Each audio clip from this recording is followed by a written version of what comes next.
Mm. Okay. Man United, I saw you in the first half. I saw what you was about. I saw the little movements. I saw a bit of the transactions between the players. It was all right. It was all right. Guys, Manchester United might not be as bad as what we might think going into this season, because Man United have beaten West Ham 2-1 in their first preseason game over in America in the Premier League Summer Series. And yeah, it was quite refreshing. It was quite nice to watch Man United and just feel like, there's no pressure. It's not a league game, but let's see what these players are about. Let's see what they're learning. Let's see what they're developing. And yeah, we come out obviously victorious. And I wanted to just talk about it. So make sure you like this video. Make sure you subscribe, because I'm a big Man United fan. But at the end of the day, people, it's one game down, one game won, and plenty more to go. But it's the start of the new era, really. This is the real start. Like, this is the real start. Like, look, at the end of the day, I'm still back in Ruben Amorim. Everyone knows that. I've said it on many streams, Never a Foul, Saeed TV, all of them, that I'm still behind Ruben Amorim, and I'm going to give him a chance. But this season, it's like, yo, do you know what? You are now having a full preseason. This is your time to now establish and make your footprint on the team. Give them the instructions that you want to see, the style of play, the patterns. That's what I'm looking for now. I'm looking for coordination. I'm looking for patterns. I'm looking to see more goals, because Manchester United are a team that I've been used to seeing score 3-4 goals back in the day. But nowadays, we're not scoring that many. It's hard to see us score more than 3 in a game. I think last year, 44 goals scored. So I want to see improvement in that side. But yesterday, the first half mainly, I liked what I saw, people. I did like what I saw. Like, the first thing I'm going to talk about, because I think this is something that's really bothered me in the last 18 months with Manchester United. I say probably, yeah, the last 18 months, to be fair, is the fitness and intensity of the side. I think we've been playing games where we've been easily getting bypassed in midfield. We're getting overran, physically getting beaten. We're looking tired. But yesterday, I saw more oomph. I saw more pressing. I saw more like tenacity, energy for longer periods, sustained periods in this Manchester United side. And I liked it because, truthfully, Ruben Amorim's come out and said many times that I don't like the intensity of the side. We're lacking pace. We're lacking the energy to match and compete against the top 7, top 8.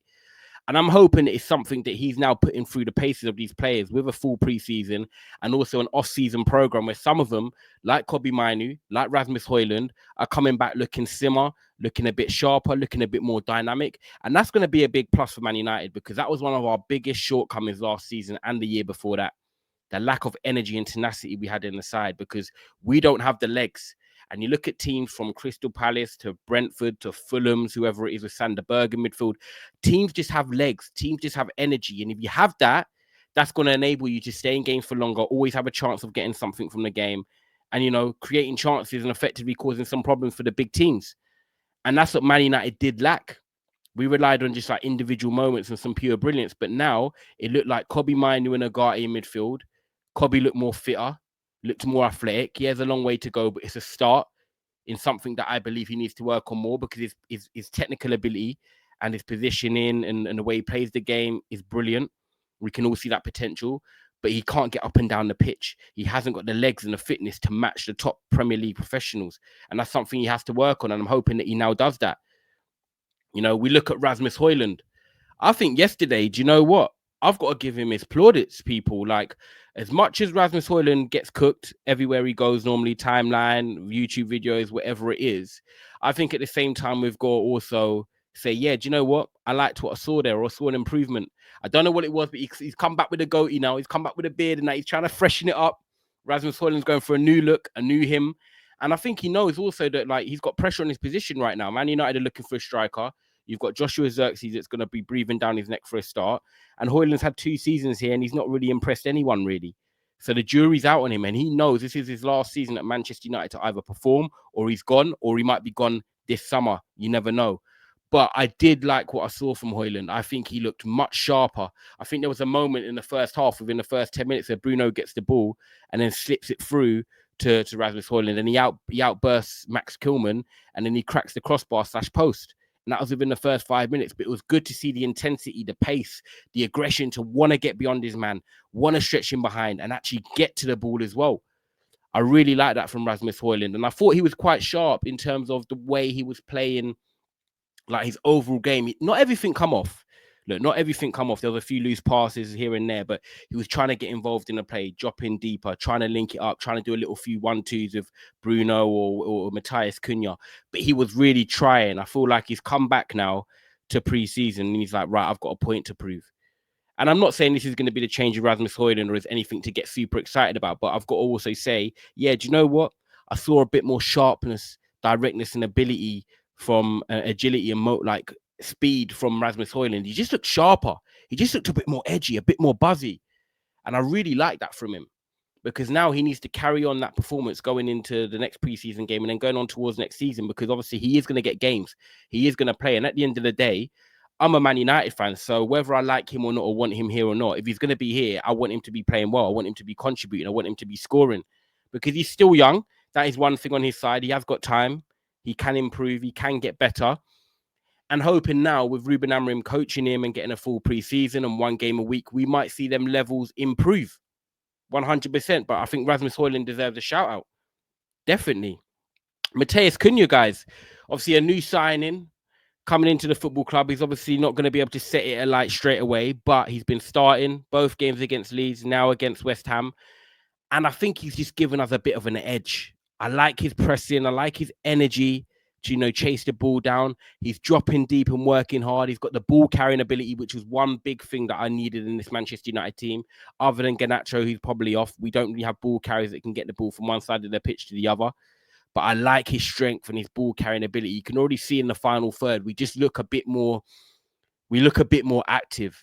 He looks like he wants to be there, which obviously he should. He's just signed from Wolves, but he wants to be there. He wants to make an impact. He's pressuring defenders. He's trying to win the ball back. And, Man United are doing it as a unit. You've got Cunha, you've got Kobe, you've got Bruno, you've got Hojlund, you've got Ahmad, all trying to press. We're trying to be aggressive. And you can see that with Ruben Amorim. We are trying to be aggressive. We want to be higher up the pitch. And I like it because if you do manage to win the ball back in them transactions over there or transitions, you're going to be basically a couple passes away from getting a shot on target. But I did like it because I feel like Cunha's added that edge. He's got the natural 10 ability. He works hard. He's creative. He can score. He's unselfish. There was even times he was getting frustrated because he wasn't getting the ball. And I like that. Show the players that you want the ball. Demand it. Want it. And Cunha done that. And I'm very excited to see how he does, especially when Bryan Mbeumo comes in. Because you got to think, we watched last night and like what we saw in the first half. And Mbeumo's got to come in. So where does he fit into that? It's nice to have them sort of dilemmas and then mixes because Bruno played more advanced and Kobe and Agati were in midfield. And I like that because they're natural midfielders. Agati was buzzing around the pitch. He was good yesterday. Like I said, I don't think technically on the ball he's great, but he gives you that off the ball, that hard intensity that you need just to do the jobs that people don't like. And then Kobe, calm on the ball with a guile, composure. But if Bruno drops back there, then obviously one of them's got to come out and then that means Mbeumo goes in. But let's see what Bruno's like in that midfield role. We'll have to see. I don't know. I have big question marks, but we'll see. But I thought the first half was something that we can be impressed about. There's something that we can build from. Second half, I'll be honest, we're not going to say much about it. I thought the players were quite flat. I didn't see much from anyone. Mason Mount, Chido, Toby Collier. No one really done much, if I'm honest. I feel like we were just playing the game sort of in second, third gear.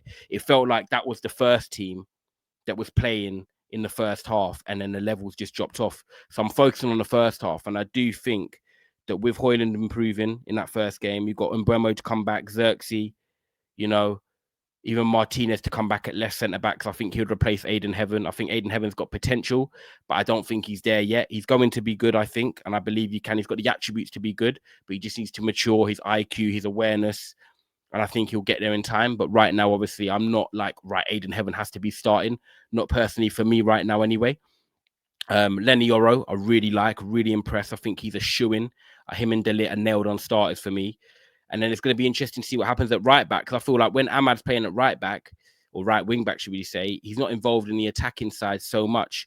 He doesn't get on the ball as much as I'd like. But I also want him on the pitch. So it's like, do you have Ahmad on the pitch, but you're playing him right wing back, or do you have him coming on as an impact sub or rotating with one of the 10, starting sometimes, not starting? They're going to be the little dilemmas that Ruben Amorim has to work out. But guys, I have to be honest, it wasn't as bad as what I was maybe thinking and believing it was going to be heading into that game. Let's also be honest, West Ham are not great. West Ham are not great. Like, I think they're a team that are probably going to struggle next season when you look at it. Kudus is gone. There was no Paqueta. You know, Folkrug was up top. You know, they were lacking something. The midfield was not great. The defense was not great either. I think Diouf's going to be a good player at left back. I really like him, actually, the Senegalese player they've just signed.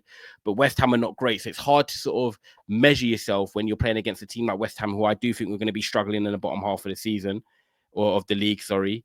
And they say you should be beating them, really. Could have Man City, Arsenal, Liverpool, Tottenham be dispatching them 3-0 yesterday? I don't know. But you can only talk about what's in front of you. And look, we've got our next game coming up on Thursday morning. You know, we've only got about 3 more games left before the season starts in terms of pre-season. So we need to get minutes into these players. We need to build confidence. And I also want to see more signings. I think we need at least 1 or 2 more in. At least 1, but I want 2. I want a midfielder and I want an attacker. So let's see what happens. But it's a start, people. I liked what I saw in that first half. I thought there were some good patterns there building and forming. And I think the confidence of the players will go up from that game. It's a win.